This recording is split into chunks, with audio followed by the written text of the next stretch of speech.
La Fondation Pierre Fabre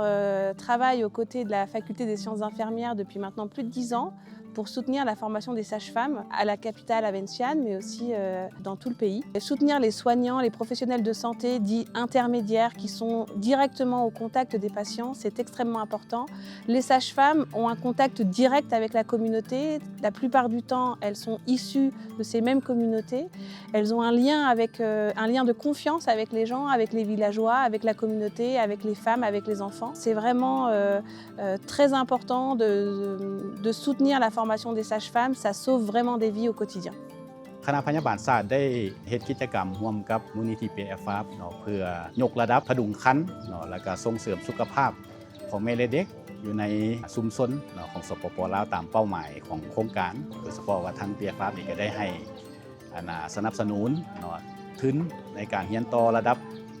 ปริญญาตรีปริญญาโทมื้อนี้ก็เป็นมื้อที่รวมตัวกันจากชาวสารหลายๆภาคส่วนเนาะบ่สิเป็นทางโรงหมอเมือง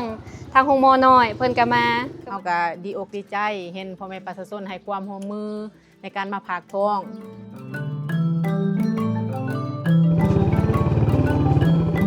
มื้อนี้แพทย์มายามเฮาแม่ถือผ้าเนาะเพิ่นบอกให้เฮาเกียมจิตเกียมใจเกิดลูกแล้วต้องให้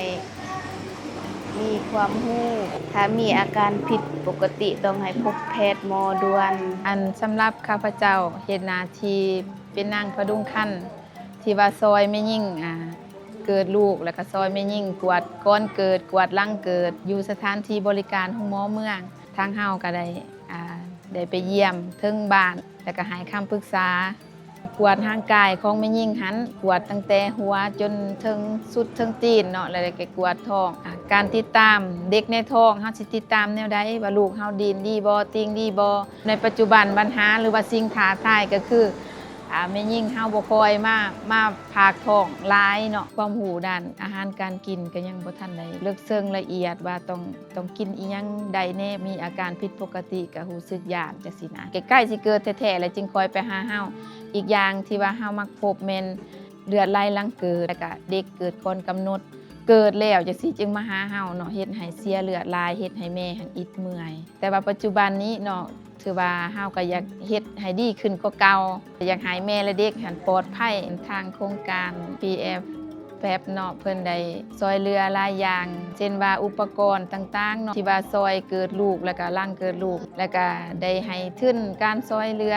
พนักงานบุคลากรเฮาก็มาหลายคนเนาะแต่ข้าพเจ้าเองก็เกี่ยมขอเพื่ออัปเดตความรู้ของข้าพเจ้าเองให้ดีขึ้นกว่าเก่า